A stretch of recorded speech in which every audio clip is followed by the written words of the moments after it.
Sure, no problem, will do. So yeah, as kind of we mentioned, kind of I'm Clive Bennett. This is Philip. We're both the co-founders for Worlds Beyond. My background, or our background, is kind of I founded a game development and publishing studio in the UK about 8 years ago. We developed in-house games, and we kind of also worked with third-party studios to kind of optimize their games and publish their games and distribute their games. So the majority of games we have done have been on kind of mobile, but we've also covered kind of set-top box. We've done some PC games. We're doing some PC games for Google PC, their beta program they've got going on. And we're also doing some console ports. We've published 30 plus titles over those 8 years. We've had like kind of 15 plus awards for those titles, millions of downloads. They've done really well. We're kind of on various exclusive publisher programs under the likes of Google. We get kind of great support from the app stores. We've got great connections in the Web2 space. Kind of they've given us 80 plus homepage store featurings over the years. And with our console ports, we're kind of approved publishers. So we've got kind of dev kits for like Nintendo, Xbox, PlayStation. And it's just something, if we kind of go down that route for Worlds Beyond, we've got those ready. But it is a PC game initially. Philip joined us in late 2017, early 2018. And then we went on to work on some co-development projects for the company with some other big publishers in the space, from kind of concept all the way through to testing and launch, including some kind of strong IPs in various regions for those. And kind of last year, we both kind of got into the NFT space around July. I FOMO'd into a shed load of projects and wasted a shit ton of money, bought a right load of shit. You're in the right place, but in doing so, it's not unheard of. It's like most people's story pretty much. But yeah, in doing so, kind of got a great handle on what was out there and what wasn't there, and kind of what we could potentially bring to the space with our kind of Web2 and gaming background. So we stepped away from the gaming company that's being run by someone else at the moment. We stepped aside, so we're both full-time in Web3, and we kind of created Worlds Beyond, and we set up a whole new team for this. So there's 30 plus in the development team, and they consist of kind of all the developers, artists, back-end, front-end engineers, concept artists. There's a blockchain team in there, so we've got kind of the whole complement of what we need for Worlds Beyond. And some of those kind of developers that we hand-selected have worked on PC titles such as Demon Souls, PlayerUnknown's, Jedi Fallen Order, Battlefield 5, one of the FIFA games. They've got kind of great experience.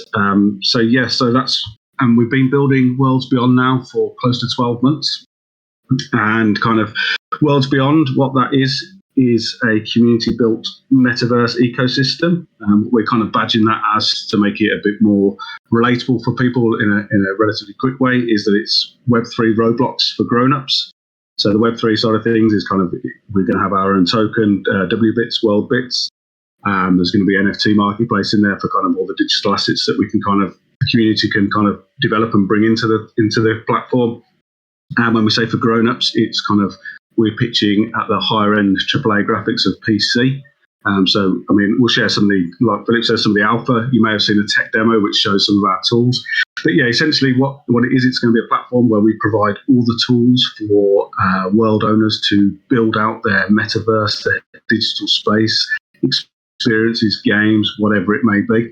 And these are going to be like professional grade tools that you'd normally see in the likes of Unity, which is what it's been built in. So we're bringing these into the platform, and we're making them kind of super intuitive, super easy to use, like drag and drop some assets in from the asset library, place them down, create rivers, create roads. You can kind of terraform all the land up and down, raise things. As Philip mentioned at the start, kind of you can procedurally generate all that, and then you can go on to modify it. So we're providing all these tools. So not just for developers, so it's not just for developers, kind of hobbyists or anyone, you or me could pick them up. If you've played some of the sim games over the years, very simple to use, and drag and drop and place those things in there. And as I say, kind of what the project is going to be, we're minting out worlds. So every kind of world owner will get a 1 kilometre by 1 kilometre world to build on. What that essentially means is if you're kind of a normal size character, like a Fortnite size character, 1.8 metres tall, going to take you roughly 3 minutes to run from side to side if it's like pure flat terrain. So that's a pretty big space to build on. But what we've also got is a system in place where if you are a multiple world owner, you can merge these lands together. So if you've got kind of 9 worlds, you could do a 3x3 grid. If you've got a whole load of 25 worlds, you could do a 5x5 grid. They're always going to be in square grids. And obviously, you've got a much bigger place to kind of build out what your experience will be. So yeah, as I say, kind of we've got loads of assets in there. We've just partnered with Liarte Studio, which is a huge AAA studio that work with the likes of Epic Games, Marvel Games, and we're looking to sponsor those and bring some of those assets into our asset library so people can begin to use those. And we've also kind of worked with some of the verified content creators in Open Web2, get those in and build some game logic blueprints, which can essentially kind of save a lot of time. So we're working on some in the core team internally. We're going to build a kind of like first person shooter, for instance, in the zombie survival. So we're going to build that out as a game logic blueprint, and world owners can have that. They can upload it in their world, and then they've got that in their world straight away. They can then do some modifications where various things will be in the game, drag and drop assets, change it a bit to make it more fun for them. So we're looking to kind of speed up, as well as providing all these tools, just make it super easy to kind of, build out what you want. So all these other metaverse platforms, it's kind of, here you go, this is our metaverse we built for you, come and join it. And that's their vision. We want to put the vision in the power of the world owners and build out the games, the experiences, or whatever they want at the end of the day. And we're just going to provide all the tools and all the kind of assets that they need to do that. So that's what it is in a nutshell. There's a lot more behind it. There's more features and other things behind it, but we can obviously go over through some of that as well. That's a brilliant overview. I really do appreciate you going in depth there and just listening to the body of experience. One thing that kind of stuck out is you mentioned you guys have been developing this for 12 months. Has this always been a Web3 related project, or was this initially a Web2 thing? And as Web3 started catching on, did you guys start to integrate, or did you guys kind of just get in early enough to where you said, this is going to be a big deal, let's start developing there? Yeah, so it was more, it's been kind of Web3 from the start, as I say, kind of when we were looking around July time when we were FOMO into all these projects and seeing what was out there. That's when we started the ideation and the concept. We've been discussing it. We're obviously kind of influenced by NFT worlds that we saw. So that was an inspiration for us, like Art Dev, Great Dev, and what they were doing. But we saw a lot of things that we could kind of improve on and change and kind of make it more in our vision, what it could be, and providing these tools. And what we're also looking to do, a big part of what we're doing, is we want to kind of have a great support system. So we want to change the narrative. A lot of metaverse platforms, kind of, you get a world, it's really hard to build and you might need devs to do it. But we're looking to kind of offer a lot of support. So we're actively in talks with a lot of Web3 brands that want to integrate their avatars in there. So we're working with them, offering kind of white glove services to kind of give them the support to get those in there.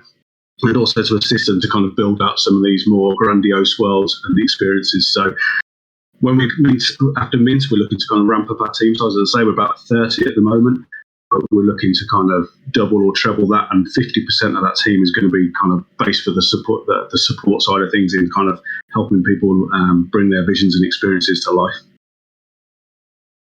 Excellent. So, and you mentioned at Mint, and obviously this project has a large scope. What will we be minting when the Mint comes out? What kind of mint dates are we looking at? Are there NFTs? Is your character an NFT? Is the vehicle that you transport around, items, fashion, things like that? What's exactly the NFT side of this project? So the NFT kind of on Mint Day, you'll initially be minting a land pass, and then you'll be able to kind of claim your land. So as I say, kind of each of these will be a world. You get a world that's 1 kilometer by 1 kilometer, and that is what your NFT will be. And then kind of we will have, we've got an avatar collection to come, which will be characters that can go into the game. They can all be customizable. We're also going to have the access to kind of people to integrate bespoke assets kind of from their Web3 kind of brand and their accessories. So the initial mints will be the land parcels as such. And kind of multiple ones of those will then, you can join those. Yeah, so hi everybody. My name is Philip, co-founder with Clive. I just want to introduce myself and say thank you, everybody, for having us here. We're super excited about this AMA with you guys, to be honest, because we've heard a lot of great things about Metaverse HQ, and the fact that your name has the word metaverse in it, we're pumped already. So a little bit about myself, about 12 plus years of IT and game industry development experience now. I joined up with Clive back in 2017, 2018.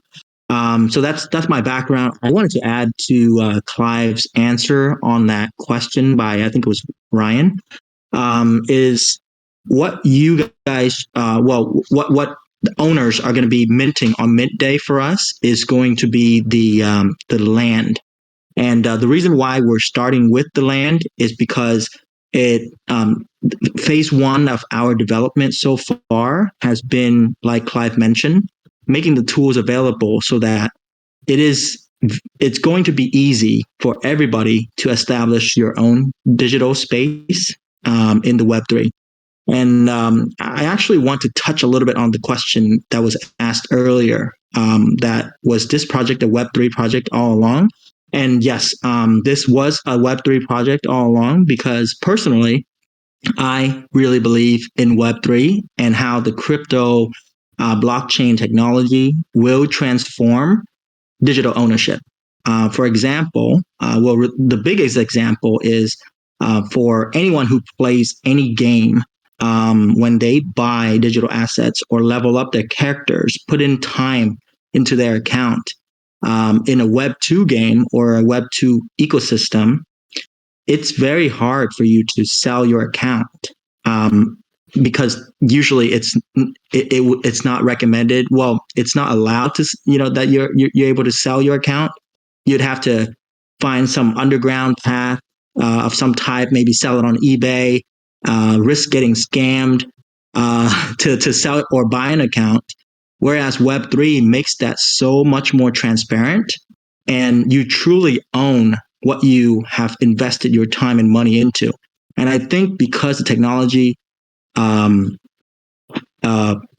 benefits the end user, that's the future. Because I think you guys will agree with me that anything that benefits the end user, the end user will eventually head towards it.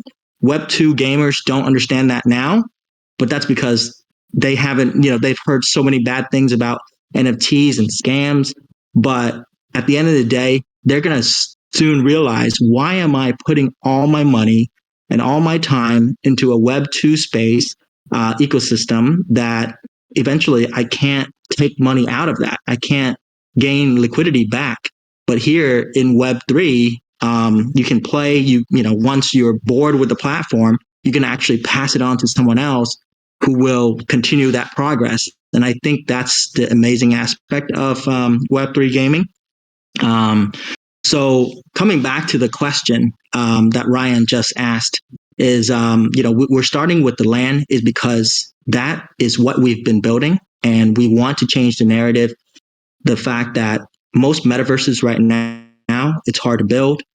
We want to make the tools available so everyone can establish a digital space, communities to have, virtual hangout spaces, hold tournaments, hold, events that will bring the communities together. And here we're talking about non-gaming experiences. So I'm super bullish on the system. Of course, we're excited about, our own ecosystem that's sometimes seen as self-pumping. So, but we're really excited about what we're building. We have amazing tech demo videos coming out for you guys. If you guys are not already in our server, but after this AMA, we'll pass a few on to EQ Poppy and Ryan, so that you guys can share with your community. And then I just want to mention, Clive did touch on the avatar collection that we're going to be releasing. I wanted to make sure that it's known that any future world owner is going to get a free mint on that avatar collection. So we're not making it like another mint after another mint to get things. So there's going to be a lot of benefits, future benefits for you as a world owner. There are token drops, there are token land staking associated with the lands, and you will get a free mint on that character avatar collection.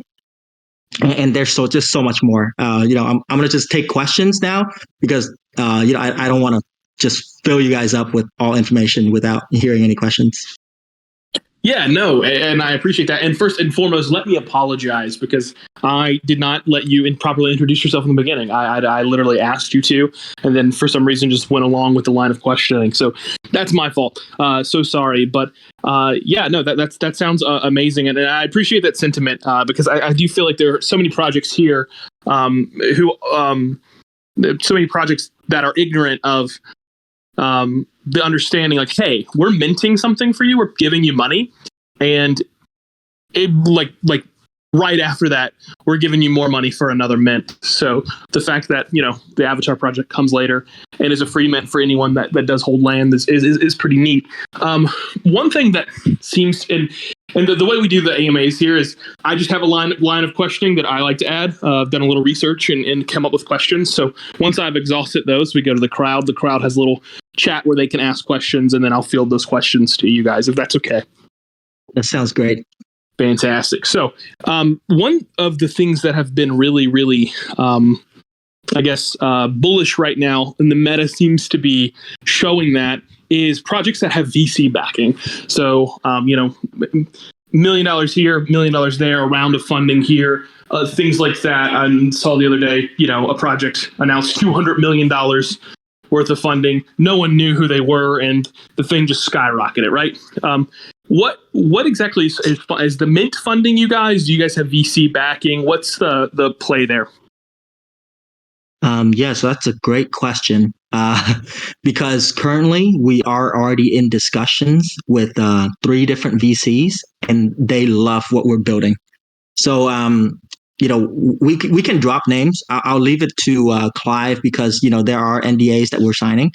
So, but the plan really is we're actually not looking to touch the mint fund at all, because of the fact for development in the near future, because one, we are funding this ourselves via revenue we have already from Fredbear Games, but also to us, we don't want to spend any of the mint fund right now because, as we all know, ETH is it's very far from its all-time high, right? And it does not make sense to spend any of the mint fund right now, and perhaps maybe store that in the treasury fund, and then have that have ETH recover to where it was, and then at that point, that makes more sense for us to start utilizing some of that to fund development, or even fund, because we've always had the intention to have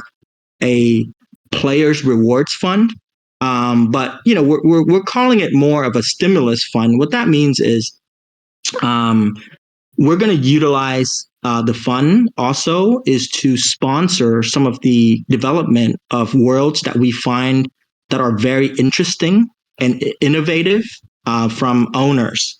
So, even before Mint, we'll have some competitions running in our Discord regarding ideas that future owners are looking to build, and teams, communities that are looking to build custom events that are outside of the the asset library that we're going to make available. So, and then also sponsor tournaments and events that are going to get the Web2 players to come and join and enrich the ecosystem. So, I hope that answers your question. But yes, VCs are coming, and we definitely want this project to be VC funded.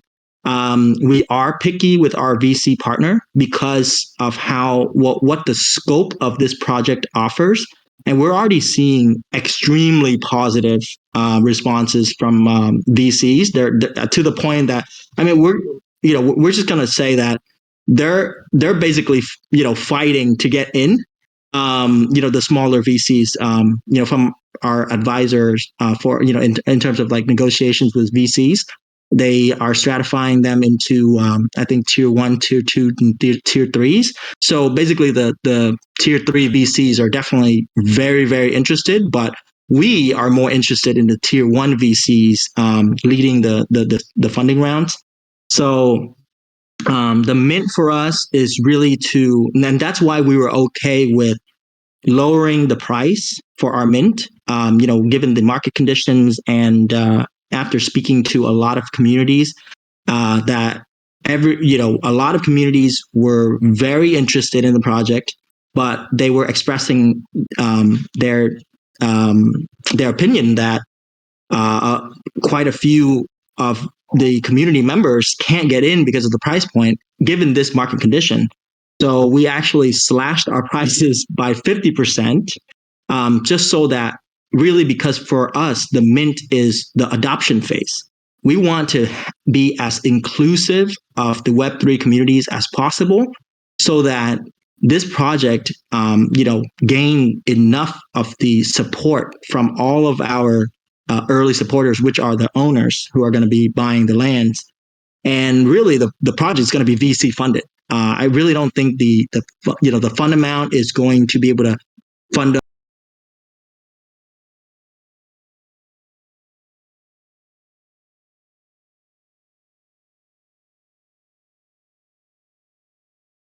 a huge influx of desires to build from the community members and the different communities out there. And we haven't even mentioned like the plan of the PFP integrations and interoperability between all the different metaverses that we're going to have.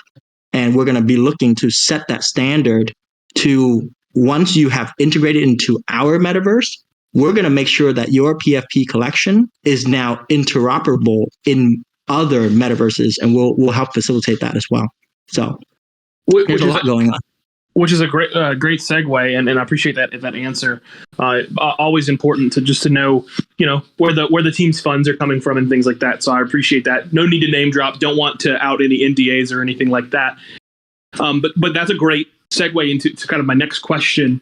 Is in terms of, you mentioned onboarding regular gamers on, and I know you guys have a background in gaming, so it's not a secret that the gaming community as a whole, not super psyched about the metaverse, right? Not super psyched about Web3, at least journalistically, message board-esque, lots of ignorance going on there on the adoption. And maybe the hesitation is warranted. Maybe we should always hesitate a little bit when it comes to new technology and things like that. But can you explain to us a little bit more about how different your project is in the scopes of a game like Second Life? And then maybe even further than that, maybe a game like Decentraland, so an actual Web3 type open world game. Can you kind of give us maybe some differences between what you guys are trying to do versus what these other companies and projects are working on? Yeah, I think that's a great question. And Ryan, you've posed, like I think an opinion that many people share is the Web2 players aren't really endorsing Web3 games right now. And I actually agree with you because, frankly, Web3 games right now are not up to standard. I mean, if I was a Web2 gamer and I play normal PC AAA games, I wouldn't want to play any of the Web3 games right now. If you guys can name any good Web3 project out there that are fully functional, maybe besides, potentially, I'm sorry, there's so many different projects out there, but that game where the characters are rabbits and anyone recall the name? Pet Hooligan. Yeah, my Pet Hooligan. Like, I definitely, like, as a game developer, I apologize for forgetting the name there. But I've been in the space for my Pet Hooligan, I would say, yeah, I apologize. For my Pet Hooligan, I would say, as a game developer, I place them one of the highest Web3 projects right now in terms of the quality, the performance, and the visual effects, what they have is really good. But one critique I would have to say about My Pet Hooligan would be the fact that they are one game. That is something that we as Web3 ecosystem have to understand is any game, well, any project that is built on one game will come and go, just like any game in Web 2. Usually because, we're Web 2 publishers, so we see the cycles of games all the time. No matter how good of a game you're building, maybe like if you're building an MMORPG that is so excellent that it's going to last for above 10 years, maybe like, for example, World of Warcraft, because of the way that World of Warcraft really leverage on team building and playing with your friends. And it's actually quite a good game. I back in days, season 1 of World of Warcraft, I was a player on that. And, even season 2, Burning Legions, like, I was on there. I was playing and, I didn't even have friends. And even like our developers were on there together, like as team building events, right? So like Web3, we're not there yet. So I definitely agree that it's going to take us some time. But I think we're eventually going to get there. And I'm super, super bullish on that because, like I said, the blockchain technology enables true digital ownership. So it's just going to take time for us to really get the good quality games out there.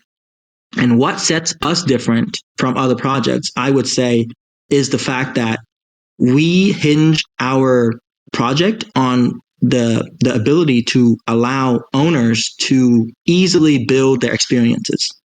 So I think, I don't know if Clive has mentioned this, but we kind of are now describing to people that we are the Web3 Roblox for grown-ups. But really, Roblox, they have kind of childlike games, right?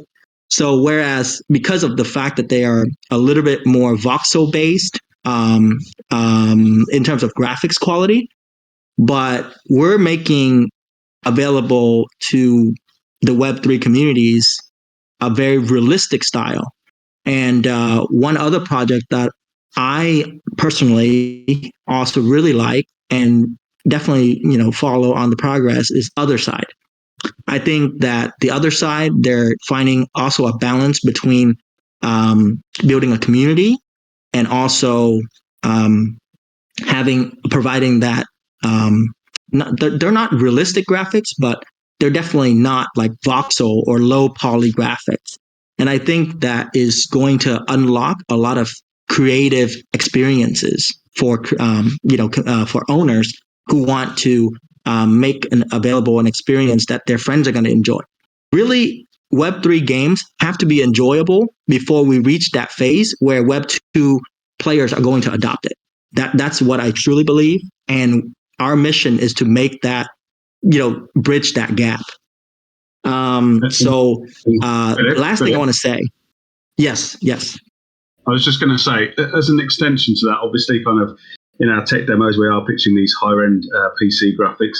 But what we're also looking to do is we can cater for any graphical levels below that. So if someone comes in, they purchase a world and they really love the likes of, they love the look of voxel graphics or kind of the likes of Roblox graphics, there will be asset packs that kind of the community will create and we potentially will create that will be optimized more for those levels. And they could essentially build themselves a voxel world. They could place voxel asset packs in there, drag and drop those in there and create that. So as much as we're showing the higher end, we can do any level in between. So we're not just going for that, but we are pitching that at the moment to say, look, this is where we stand out. We have this level and we can achieve this.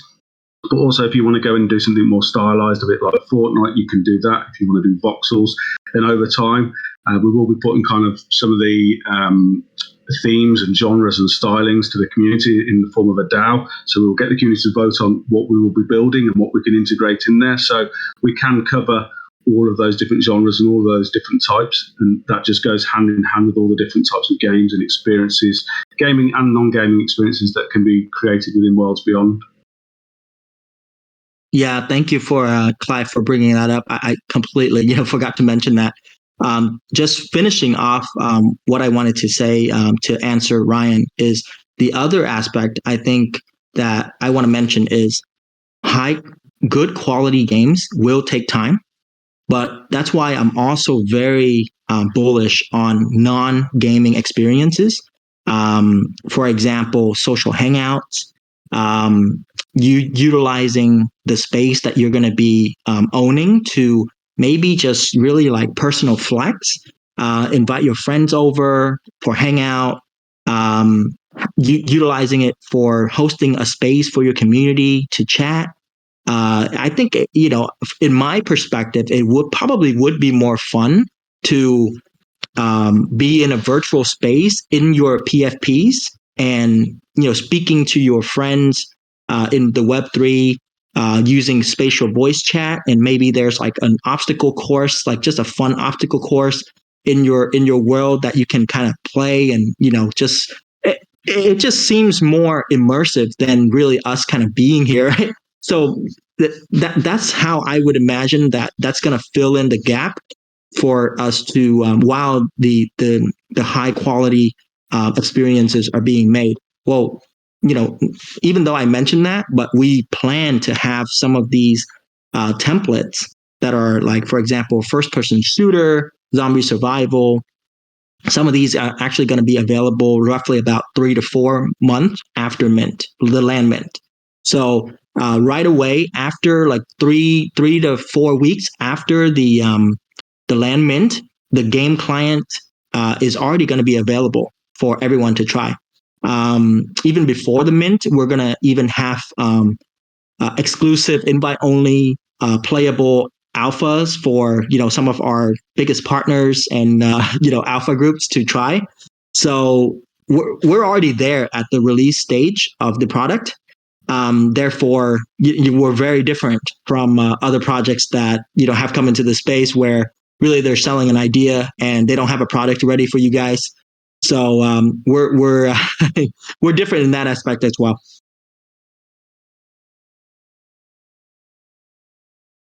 Awesome. I appreciate you going in depth and explaining that.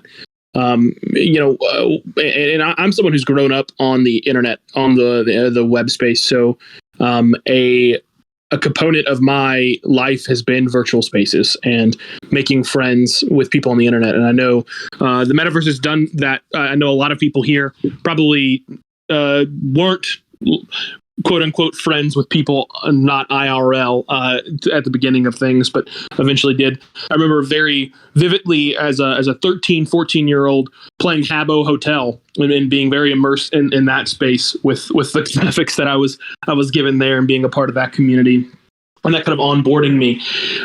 What efforts and what kind of stuff are you guys hoping to do to onboard people from Web 2 to Web 3? Is that even a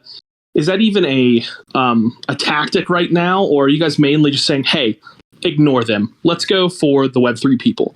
So I'm just curious on so what are you guys trying to do to get the people that Facebook's trying to get into Meta, and things like that? So my parents or maybe my aunt and things like that. Is that an initiative, or is that something that maybe you guys are ditching to focus on the real demographic?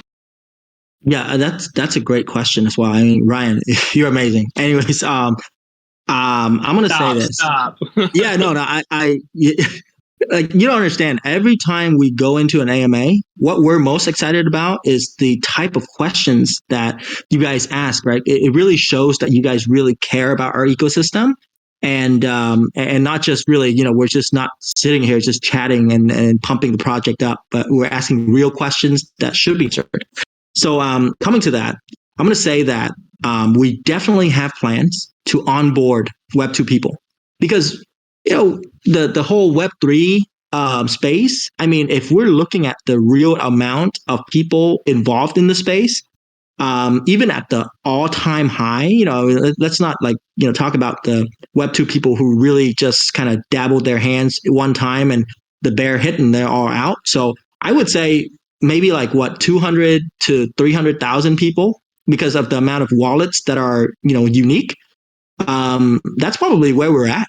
but the Web 2 gamers, you're talking about millions and millions of people. So it would be idiotic to not include onboarding Web 2 people into our ecosystem, right?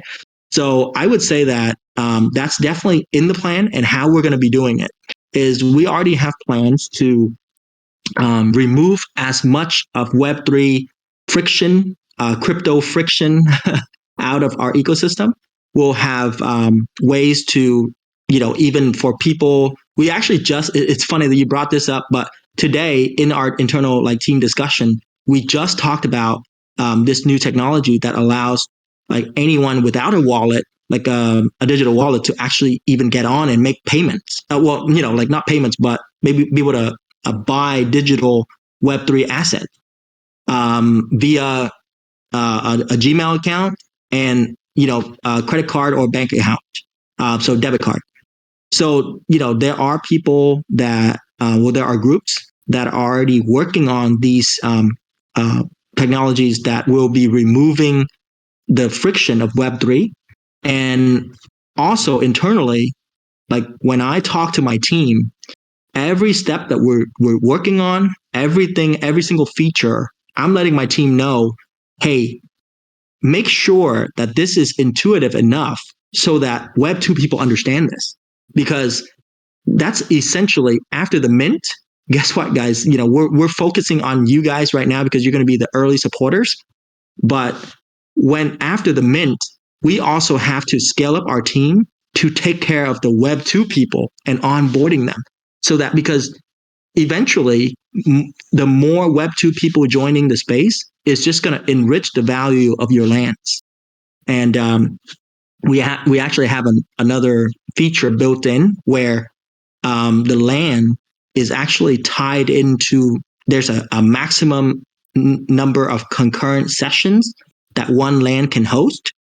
So what that just means is if any community, any owner, any group that builds a successful experience that is going to get a lot of foot traffic, they're going to have to acquire more lands to be able to accommodate more and more people coming in to their experience. And that actually is a feature that we definitely want to make available because it's going to boost the digital scarcity of all these lands. And of course, we're going to hope that one day we're going to get to a problem where, the community is saying, hey, Kronos and Fred, we don't have enough lands.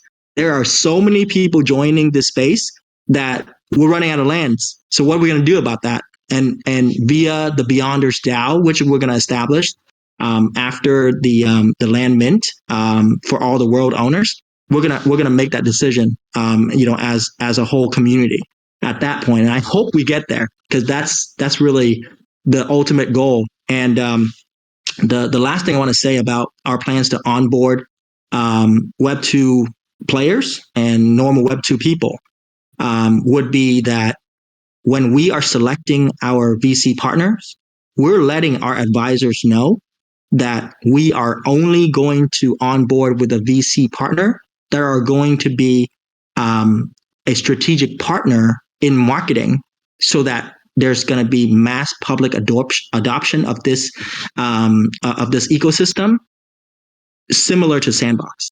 Of course, why I think Sandbox is not as big as it should be because of all the marketing and all the celebrities endorsing them is because of the graphics. I really think Sandbox will not reach its full potential because of the graphics it offers. I don't know about anybody else or most people, but I personally do not prefer the voxel graphics on Sandbox, and that's why we chose the other route for Worlds Beyond. Understand? Yeah, it's definitely an acquired taste and maybe an artistic approach, but also probably an accessible approach. And I understand you guys mentioned the accessibility when it comes to graphics too. So I'm glad you guys have that in your radar, and you're not. And excuse if you hear my dogs in the background. I never get through an AMA without hearing my dogs.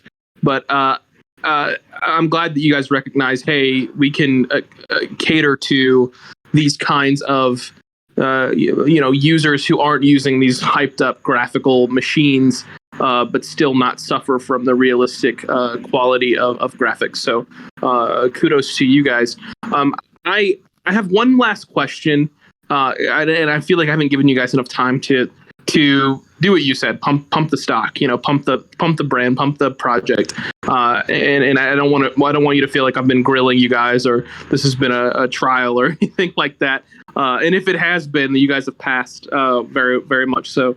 But last question, and then can kind of give you guys an opportunity to maybe, hype us up, pump us up, give us some alpha, and then also maybe take questions from the crowd here.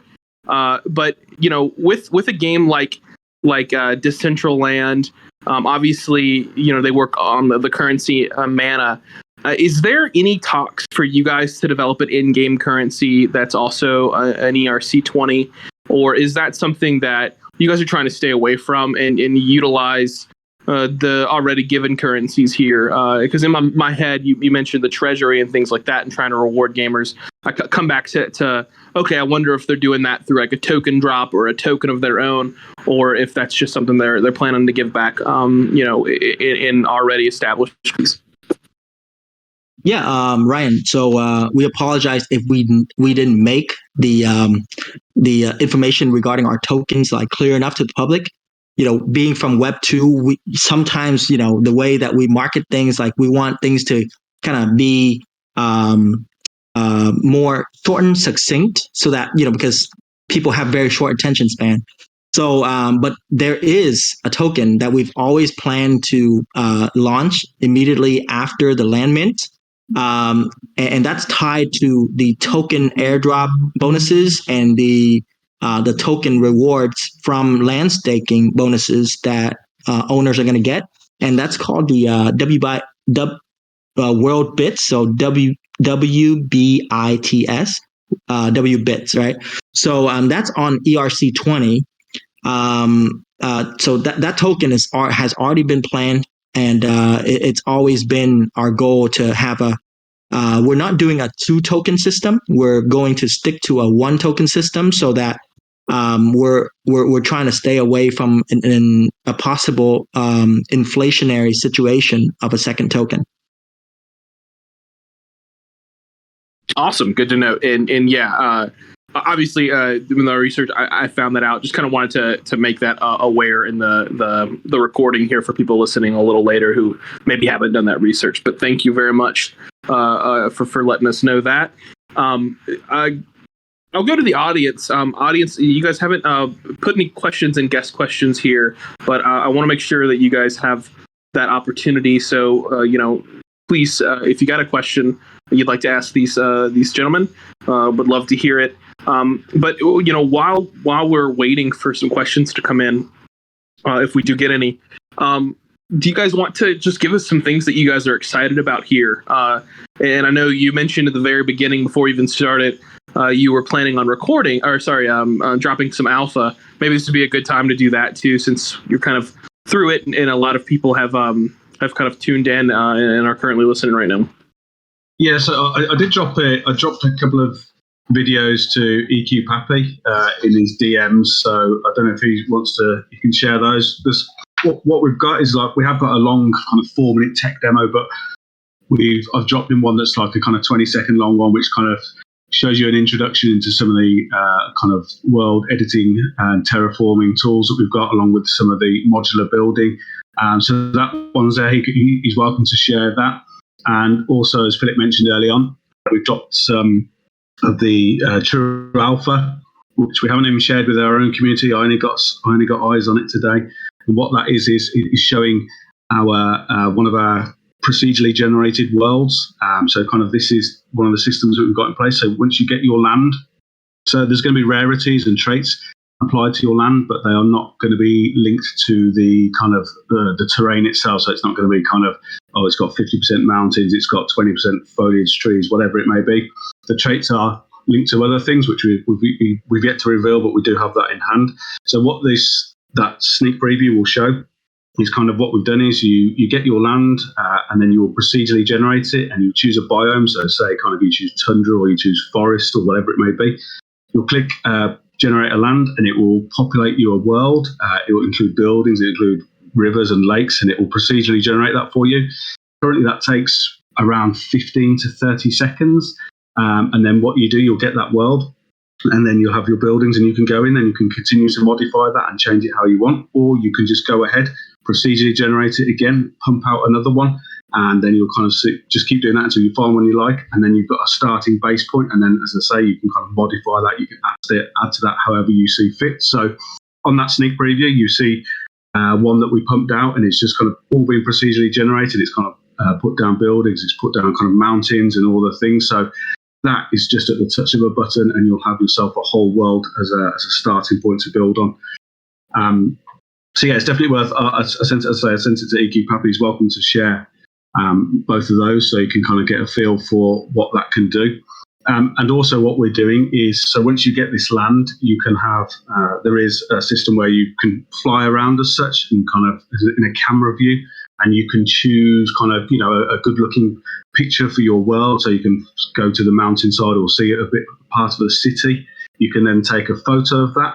And then that photo will then be uploaded as your OpenSea NFT picture that is shown in OpenSea. So you can choose what your NFT will be displayed as, your world will be displayed as in OpenSea, and you can change that as and when you see fit. If you've kind of done another procedurally generated world, you've started building on it more, you've got some cool stuff in there, you can go then and take another snapshot, and then you can upload that as your new OpenSea image to show that.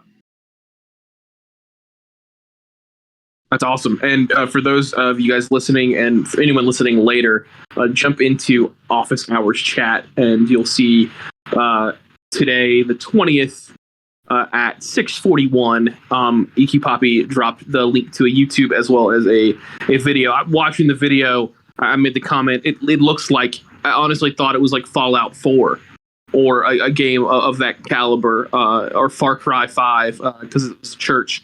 It reminded me of those kinds of games, and the movement was so fast and quick too. Love to see that. Is awesome there.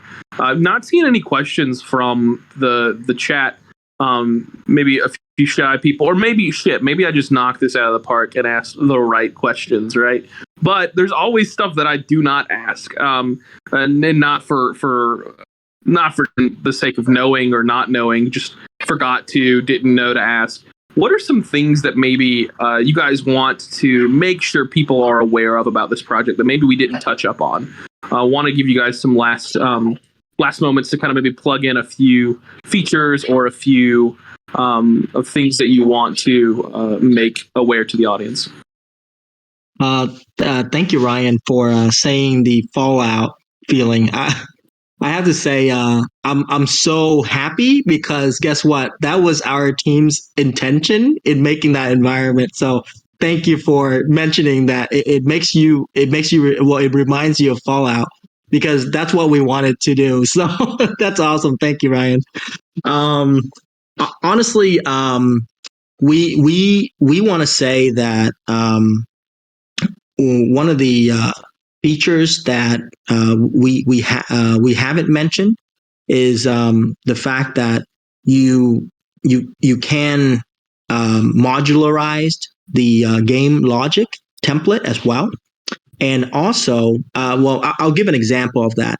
So let's say if you are an owner and you have now, if you guys are watching that video in the chat, you will see that you have now generated a terrain, basically an environment.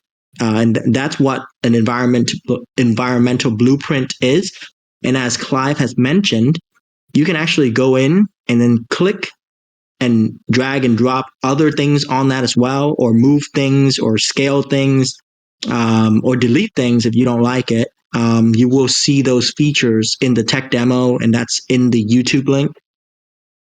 So things are supposed to make, well, we're aiming to make these tools professionally grade tools that are available to Unity game devs or environmental artists who work in Unity, available for you guys in a very intuitive way, so that it makes it easy to modify these worlds and build these worlds. So then after you're done, you can actually then choose one of the templates that are available to host as a multiplayer experience. So let's say if you choose an FPS template, first person shooter. So then you can actually, as an owner, choose whether that template is going to be, the FPS template is going to be free for all, or team deathmatch, or capture the flag. That's how you make these different decisions. Let's say if Clive and I both have that same map, uh, the same exact environment, but we can still differ our game experience or the experience we want to share by making the different decisions in the game template. Then you can actually choose where the spawning points are, where the supply points are, and those are also going to be drag and drop and very easy and intuitive for you guys. And then you can then also edit what are the supplies in the supply drop points. Then you can also choose what are the different monetization schemes that you want to have for your players. Is it going to be free to play, that that they then would want to buy extra like microtransactions so that they can have some advantages in the game, or is it going to be pay per play, but then there's a tournament style payout for everyone who is in the top 20 or something, and how many players get to join. All of those are your decisions, and potentially, you know, when you speak to us separately, if you're a community that wants to build and have a game for your community, potentially you could even launch your own NFT collection for that experience, so that only the players who own that NFT can come in and play your experience. That's also possible. And then on top of that, we do have modular buildings, digital assets. And what that means is, let's say if it's made in like, I think you guys, if you're watching those videos that we made available, it's either a Fallout theme or a Wild Wild West theme. So then those modular parts, they, each set will have roughly about anywhere from 60 to 100 of those parts. But then you can make very, very creative, creations with them. And if you've spent like maybe 10 hours creating a building that looks really nice with those modular parts, you can actually then issue that as an NFT on the internal marketplace in the future, that we're going to make available. Then someone can actually go and rent or ask to buy that asset from you. So that's what we mean by we're making a community-driven and creator-driven metaverse platform, and that's what really sets our project apart from others. Is the scope is huge. That's why we have a whole 8 years roadmap planned, but you're not going to have to wait 8 years for things to be available, or even 3 years. We're making the game available for you in terms of the world building, and being able to visit others' worlds and social hangouts. Is going to be available roughly about 4 weeks after land mint, and then 3 months, about 3 months after that, you already have your first few game templates to start, ideating and creating your own experiences. Anything you want to add, Clive? I was just going to say, kind of essentially what these are. So if you kind of you mint your lands, you've got your lands. It's not kind of sandbox where you're traversing across everyone's joined together. You will have it is your own metaverse, it is your own digital space. However, we are having a portal system, so communities are aligned and they've got kind of, their experiences, they go, you've got an experience that complements ours. There is a portal system where you can kind of hop between the worlds and go and join other worlds. And within each world, we are offering kind of like essentially a billboard system. So you could put billboards in there, and what that will be is it'll be a feed, like a Facebook feed of what's going on in someone else's world. So it's kind of advertising, so and so is running a concert in their world now, and then you can portal to theirs if they make it available, and you can go and jump in there and experience what's going on there. So it's kind of a live feed of all the events that are going on potentially. And also, I don't think we've touched on multiplayer. Multiplayer is coming, and kind of early stress tests, depending on the type of game. If it's just kind of a community hangout or a concert where there's minimal calculations, you're just running around, jumping. It's not like your first-person shooter where you've got to do your aim and your rolling, your shooting and all that. There's more calculation, so there's less people that can go on the space. But if it's a community hangout, currently early tests, the stress tests are about 250 on the world. But say if you've got 500 people that want to get in, those first 250 would go on the world, and then the next 250 would go on a concurrent world, the same world, but on a concurrent session. So this is what Philip was mentioning with the digital scarcity. If you need kind of more hosting power, you will need more worlds to have more sessions to be able to run. So if you've got a really super popular experience, even if it is just on 1 kilometer by 1 kilometer world, if you want to run more sessions over and above the kind of the package that we offer to start with, then you will require more worlds to kind of cater for more people. Yeah, Clive brought up two things that I want to add into is on that stress test, just on further optimizations, the multi-network solutions that we're using is Photon Fusion. So if anyone is familiar with that or wants to look that up, it's a very well-known and well-established multi-network solutions for Unity-made games and, of course, other types of games on different engines available out there as well. They're well-funded, and I think they got recently a $50 million VC investment into their technology. So they're here to stay, and that's what we're using. But on further optimizations of their Photon Fusion, like the newest template, we already broke the 250 mark. We're reaching closer to 350 now, and we have a Circle membership with them, which is pretty much their higher membership tier, and we're in their dev Discord, and we're actively pushing for them to improve their the amount of concurrent players that can join some of these social hangout templates.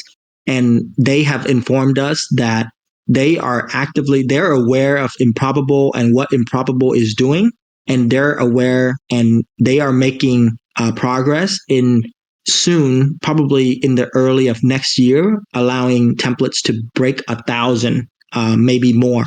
So, of course, we will have to be patient, waiting for them to improve their infrastructure and the technology to allow us to break that limit. And then really the last thing I want to mention is the idea of immersive ads in your world as well. So we will be working with partners to be able to allow linking of real, ads in the Web2 space to be able to play or be displayed in your world via. It's going to be also kind of similar to a billboard system, but not the billboard system that Clive mentioned, that is like a feed of what your neighbors' worlds are doing or offering at the time. But once you build enough foot traffic in your community or your experience, you can actually, I believe that Web2 brands or even Web3 brands are going to want to advertise on some of these worlds. And we will look to make available a system that will be able to display some of these either banners or videos that the different brands want to display, and you can actually put this advertisement billboard. Of course, you have to qualify for it, because similar to how YouTube and other social platforms work, you have to build a certain amount of foot traffic to be able to qualify for these things. But once you do, you will kind of become almost like a influencer of sort, and you will be able to put that billboard into your world, and it's going to be similar. How I imagine it is, it's going to be similar to payouts of CPMs in the Web2 ads world, that where you're paid off of RPMs and how many views that you have been able to display in your world. And we will have an analytics platform to track all of that for the owners to kind of monitor how your world is doing performance wise in terms of, revenues and the, number of people, jumping on your world. Of course, when we planned all this, we put in the priority of kind of making opportunities to make money for world owners. But listening to the different communities, there's a lot of communities looking to just really establish a space for either a personal digital space or a hangout space for the community.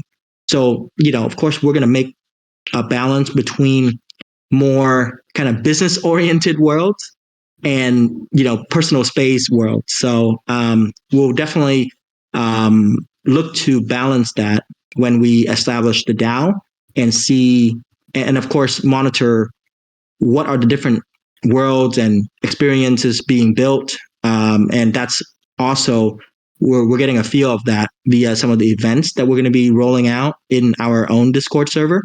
So, if you guys want to kind of pay close attention to our project, I think definitely look to get into the Discord. We're running some of those events pretty soon. So you definitely, and there are giveaways attached to that as well. So definitely, I would say, try to get into our Discord, and maybe Clive, I don't know if it's a good idea because our we actually do have our Discord being open right now. So yeah, Clive, you can talk to Ryan or EQ Poppy, and maybe it's a good time to offer some of the exclusive invite codes for Metaverse HQ members as well. So yeah, no, definitely can do that. So yeah, kind of our Discord from the get-go has been kind of locked. We've done some kind of, we've just been working on our collab partners, the likes of Metaverse HQ, and kind of we've got close to 150 now. Some real good ones in there, including Metaverse HQ. There's a whole list, kind of, I don't know, CyberKongs, Neo Tokyo, Project Gojira, all the kind of 8-list, hoot list, V-list, all those alpha groups, a lot of the kind of other alpha passes like Dark Echelon and Underground Pass. So we've worked with a lot of those, and we've kind of issued our allow list allocations to their holders only. So we wanted a gated entry into our Discord so we could manage who's coming in initially. But yeah, definitely kind of you guys. I'm not sure if Johnny Solana, when I spoke to him, if I passed him that Discord invite code, but I'll definitely get you guys one, and you can jump in and get a feel for what's going on. So you're more than welcome to, especially being one of our partners that we've agreed something with already. So yeah, that's fine with us. Excellent. Well, guys, I really appreciate that tidbit here there at the end. We'll make sure we get that code kind of circulating so everyone can join. Want to thank you guys so much for the great conversation about the project. Looks incredible. Very excited to see more. Definitely will be joining the Discord so I can follow this. Very excited. Can you guys give us a quick shout out to when the mint date is? Is that coming up, or is that still a little bit out? And then we'll go ahead and just wrap this up. Yeah, so the mint date is tentatively October at the moment. We haven't put a firm date on that. As kind of Philip said, our product is ready. We're still kind of speaking with a lot more collabs and partners. So we are ready to go. We've got the VC talks ongoing. So that is kind of, we're stalling it because of those talks and conversations that we've got going on. But yeah, so October tentatively, it may go into early November. But yeah, that's where we're at the moment. Right on. So there, you heard it here first, everyone. Get ready for October. Be prepared for the mint here. I just want to thank you guys again so much for joining us for this conversation, for listening. If you're listening later, thank you so much for staying tuned towards the end. Really appreciate everyone being a part of MVHQ, and obviously we appreciate our partners, you guys, and I'm sorry for that.